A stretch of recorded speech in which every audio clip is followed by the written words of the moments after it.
కొల్లాపూర్ సమీక్ష జరుగుతూ ఉన్నది. రాబోయే పార్లమెంటు ఎలక్షన్లను దృష్టిలో పెట్టుకొని ఈ సమీక్ష జరుగుతూ ఉన్నాం. ఇంతవరకు నాగర్ కర్నూలు పార్లమెంట్లో జరిగే ఉన్న ప్రతి అసెంబ్లీ నియోజకవర్గంలో సమీక్ష కూడా జరిగింది. చాలా గొప్ప ఉత్సాహం ఇలా బహుజన్ సమాజ్ పార్టీ కార్యకర్తలు కనిపిస్తూ ఉన్నారు. అసెంబ్లీ ఎలక్షన్లో కొంత నిరాశకు గురైన మాట వాస్తవం, కానీ ఇప్పుడు మాత్రం మునుపెన్నడూ లేనంత ఉత్సాహంతో ఈరోజు బహుజన్ సమాజ్ పార్టీ కార్యకర్తలు రాత్రింబవళ్ళు ఎంతటి త్యాగానికైనా సిద్ధమై బహుజన్ సమాజ్ పార్టీని గెలిపించుకునే విధంగా మరి పోరాడతామని చెప్పేసి వాళ్ళందరూ కూడా ప్రతిజ్ఞ చేస్తూ ఉన్నారు. వాళ్ళందరూ కూడా హృదయపూర్వక ధన్యవాదాలు తెలుపుతా ఉన్నారు. మరి అదేవిధంగా ఈ రాష్ట్ర రాజకీయాల్లో ఒక సంచలనంగా మారిన బీఆర్ఎస్ మరియు బీఎస్పీ చారిత్రాత్మకమైన ఒప్పందం, దాన్ని ఆశీర్వదించిన తెలంగాణ ప్రజలందరికీ కూడా హృదయపూర్వక ధన్యవాదాలు తెలుపుతా ఉన్నాం. దీన్ని అనుమతించిన వైఎన్జీ కుమారి మాయావతి గారు, అదేవిధంగా కేసీఆర్ గారు, వీరిద్దరికీ కూడా నా హృదయపూర్వక ధన్యవాదాలు తెలుపుతా ఉన్నా. ఎందుకంటే ఈరోజు తెలంగాణ రాష్ట్రంలోనే కాదు దేశంలోనే భారత రాజ్యాంగానికి పెద్ద ప్రమాదం వచ్చి ఉన్నది.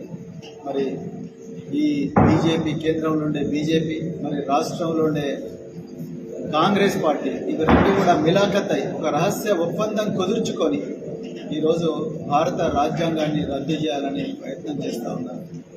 ఇలా కాంగ్రెస్ పార్టీ కూడా నరేంద్ర మోడీ బడే బాయ్, మరి రేవంత్ రెడ్డి చోటే బాయ్ లాగా ఈరోజు ఒక ఒప్పందం కుదుర్చుకొని వాళ్ళు మరి నరేంద్ర మోడీ ఇచ్చిన ఎజెండానే ఇక్కడ కాంగ్రెస్ పార్టీ మరి అమలు చేస్తూ ఉన్నది. ఇది ముమ్మాటికి వాస్తవం. తెలంగాణ ప్రజలు దయచేసి దీన్ని గుర్తించాలి. ఈ దేశంలో రాజ్యాంగానికి ప్రమాదం ఉన్నది. రాజ్యాంగం ఇచ్చిన మతపరమైన స్వేచ్ఛ అది కూడా ప్రమాదంలో ఉన్నది. ప్రార్థనా మందిరాల మీద ఇదే రేవంత్ రెడ్డి,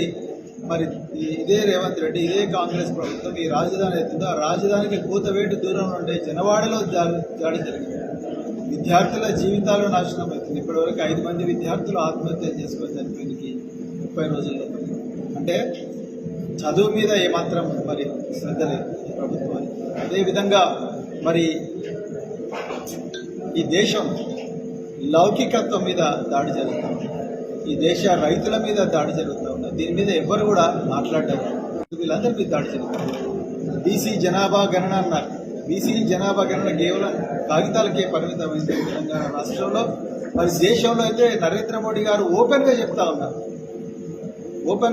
ఉన్నారు వారు ఈ దేశంలో జనాభా గణన చెయ్యము అని చెప్తా ఉన్నారు. మరి నేను ఇలా పెద్దలు నరేంద్ర మోడీ గారిని అడుగుతున్నాను, అయ్యా రామరాజ్యం అంటే మరి బీసీలను అణిచి బీసీల జనాభా ఎందుకు మరి లెక్క పెట్టడం? ఎందుకు మీరు ఓబీసీ సర్టిఫికెట్తోనే ప్రధానమంత్రి అయ్యారు, కానీ మరి మీరు ఇలా ఓబీసీలకు వ్యతిరేకంగా ఎందుకు వివరిస్తున్నారు? ఏ కేంద్ర ప్రభుత్వ రంగంలో ప్రభుత్వ రంగ సంస్థల్లో చూసినా, కేంద్ర ప్రభుత్వ విశ్వవిద్యాలయాలు చూసినా బీసీల సంఖ్య 10 కూడా దాటడం లేదు. మరి ఇలాంటి ఘోరమైన పరిస్థితి ఇలా నెలకొని ఉన్నది దేశంలో.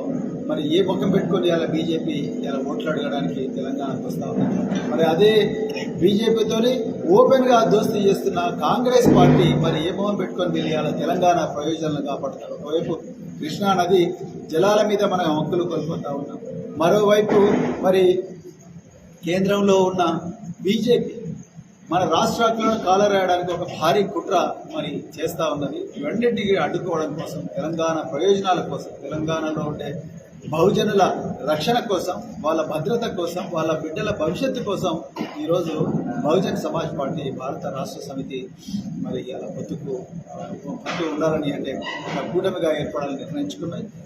అదేవిధంగా మరి చాలా నవ్వొస్తూ ఉన్నది, హాస్యాస్పదం అనిపిస్తూ ఉన్నది. ఏంటంటే ఇలా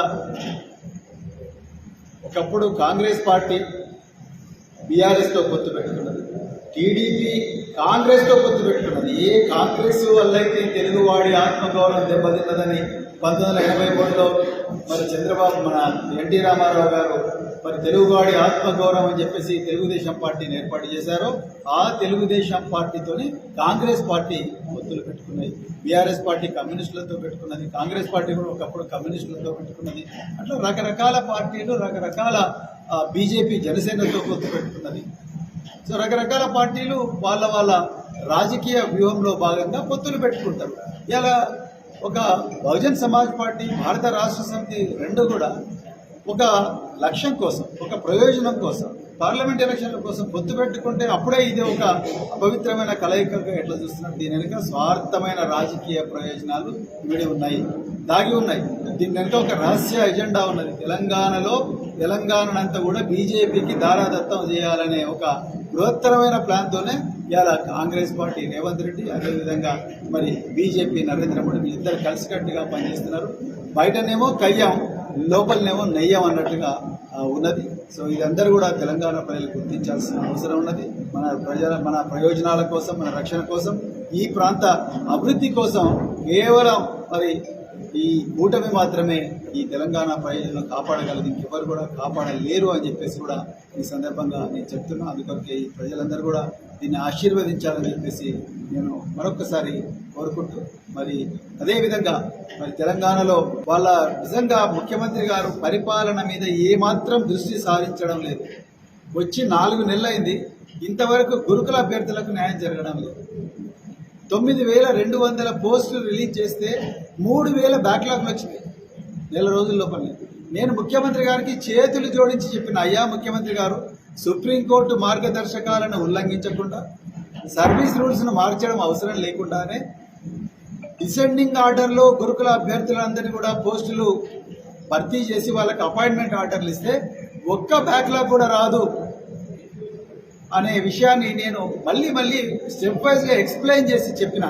కానీ ముఖ్యమంత్రి గారు దాన్ని పట్టించుకోలేదు. ఓకే, నామకే వాస్తే ఒక డ్రామా కోసం ట్విట్టర్లో ప్రవీణ్ కుమార్ గారు మీరు ఇచ్చిన దాన్ని నేను స్పందిస్తున్నా అని చెప్పి ట్విట్టర్లో పెట్టండి తప్ప ఆయన కింది అధికారులకు ఒక్క ఆదేశం కూడా ఇవ్వలేదు. దానివల్ల ఇలా 3,000 మంది రోడ్డెక్కింది అభ్యర్థులు. అంటే 3,000 కుటుంబాల్లో అందరూ చూస్తుండగానే పట్టపగలే ఇలా తెలంగాణ ప్రభుత్వం వాళ్ళ నోట్ల మట్టి కొట్టింది. ఇక అదేవిధంగా మహిళలకు మరి ఏదైతే ఉద్దేశించబడ్డ హారిజాంటల్ రిజర్వేషన్, వర్టికల్ రిజర్వేషన్, దీంట్లో కూడా మహిళలకు అన్యాయం జరుగుతూ ఉన్నది. వాళ్ళు కూడా పోరాడుతూ ఉన్నారు, మాకు అన్యాయం జరిగింది, దాని గురించి కూడా చూసారించే పరిస్థితి లేదు. అది పోగా ఇప్పుడు వాళ్ళ మంత్రులతోని ముఖ్యమంత్రి గారు ప్రవీణ్ కుమార్ ఒక గూండా, ప్రవీణ్ కుమార్ ఒక అసాంఘిక శక్తి, ప్రవీణ్ కుమార్ వల్ల విచ్ఛిన్నం అవుతుంది దేశము, ప్రవీణ్ కుమార్ వల్ల ఇట్లయితుంది అట్లయితుంది, బీఎస్పీ ఒక అసాంఘిక శక్తుల ముఠా అని చెప్పి మరి చెప్తా ఉన్నారు ముఖ్యమంత్రి గారు. ఆయన మాట్లాడకుండా వారి మంత్రులతో మాట్లాడిస్తున్నాడు. సో ఇది కూడా తెలంగాణ ప్రజలందరూ కూడా గమనించాలి. మునుపెన్నడూ లేని విధంగా బహుజన వర్గాల మీద దాడి జరుగుతూ ఉన్నది కాంగ్రెస్ పార్టీ. మతపరమైన స్వేచ్ఛ లేకుండా పోతా ఉన్నది. సో అన్ని విధాల్లో కూడా ముప్పేట దాడి జరుగుతున్నది. తెలంగాణ ప్రజలందరూ కూడా దీన్ని గుర్తించి మరి కాంగ్రెస్ పార్టీ నుంచి విముక్తి వచ్చే విధంగా, భారతదేశాన్ని రాజ్యాంగం రక్షించబడే విధంగా మీరు మంచి నిర్ణయం తీసుకోవాలని చెప్పేసి మరి తెలంగాణ ప్రజలందరికీ కూడా మరొకసారి చేతులు జోడించారు.